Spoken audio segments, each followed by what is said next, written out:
যে কোনো মাছ দিয়ে ঢেঁড়স আলু এইভাবে রান্না করে দেখুন, অসম্ভব টেস্ট হয় আর দারুণ লাগে, দারুণ। নমস্কার বন্ধুরা, অপুর সংসার চ্যানেলে আপনাদের সবাইকে স্বাগত জানাই। আজ আমি বানিয়ে দেখাবো ঢেঁড়স বা ভেন্ডি যেটাই বলবেন, তো ঢেঁড়স আলু দিয়ে বাটা মাছের ঝোল। তো বাটা মাছের ঝোল করার জন্য এখানে আমি কিন্তু কেটে নিয়েছি আলু একটু লম্বা করে, আর এখানে আছে ঢেঁড়সটাকে যেগুলো ছোট ছিল সেগুলো কিন্তু আমি গোটায় রেখেছি, আর যেগুলো একটু লম্বা ছিল সেগুলো কিন্তু আমি কেটে নিয়েছি। আর এখানে জিরে, গোলমরিচ, কাঁচা লঙ্কা বাটা, আর এখানে আছে সর্ষেটা ভালো করে মিহি করে বেটে রাখা, আর এখানে আছে 3 থেকে 4টে বাটা মাছ। বাটা মাছটাকে মাঝখান থেকে কেটে নিয়ে দিয়ে দেব, নুন তো মাখিয়েই রেখেছিলাম, দিয়ে দিচ্ছি একটু হলুদটা দিয়ে খুব ভালো করে কিন্তু মাছটা মেখে নেব। তো মাছে হলুদ মাখানো কমপ্লিট। এবার মাছ ভাজার জন্য কড়াইতে দিয়ে দেব সর্ষের তেল।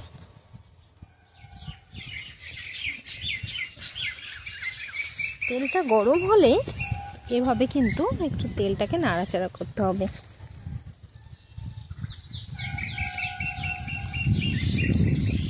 এবার তেলের মধ্যে একে একে ছেড়ে দেব মাছগুলো এইভাবে উল্টে পাল্টে কিন্তু খুব ভালো করে মাছগুলোকে একটু ভেজে নিয়েই তুলে নেব।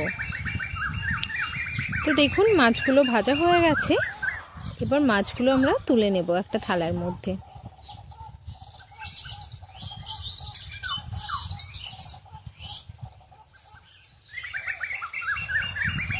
তো দেখুন মাছগুলো কত সুন্দর ভাজা হয়েছে।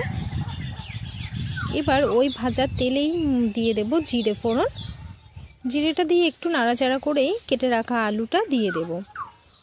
আলুটা দিয়ে আবারও একটু নাড়াচাড়া করেই হলুদ আর একটু লবণ দিয়ে আলুটাকে খুব ভালো করে একটু ভেজে নেব।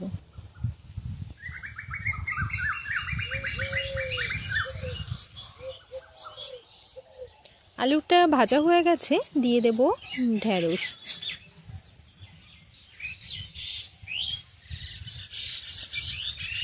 তো ঢেঁড়সটা দিয়ে আবারও কিন্তু বেশ কিছুক্ষণ নাড়াচাড়া করেই দিয়ে দেব হলুদ আর একটু লবণ হলুদ দিয়ে আরও কিছুক্ষণ ধরে কিন্তু ভেন্ডি আর আলুটাকে ভাজতে হবে। আর আপনারা যদি এইরকম কম তেল মশলায় রান্না দেখতে চান তাহলে অবশ্যই আমার চ্যানেলে গিয়ে দেখে আসতে পারেন। তো এখানে মশলাটা দিয়ে দিলাম। মশলাটা দিয়ে বেশ কিছুক্ষণ আবারও একটু কষাতে হবে।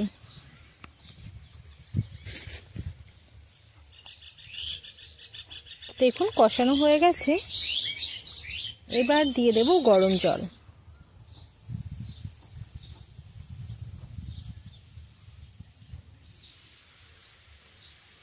তো এখানে গরম জলটা দিয়ে দিলাম, আর একটু এখানে জলটা লাগবে, তো আর একটু জল দিয়ে দেব।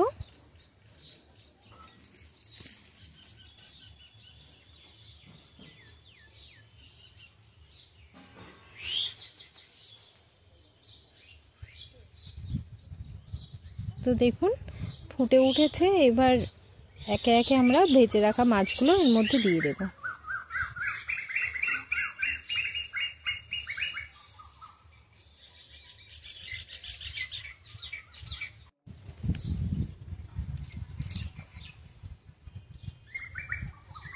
মাছগুলো দিয়ে আবারও একটুখানি নাড়াচাড়া করতে হবে। নাড়াচাড়া করে বেশ কিছুক্ষণ ধরে একটু ফুটিয়ে নিতে হবে।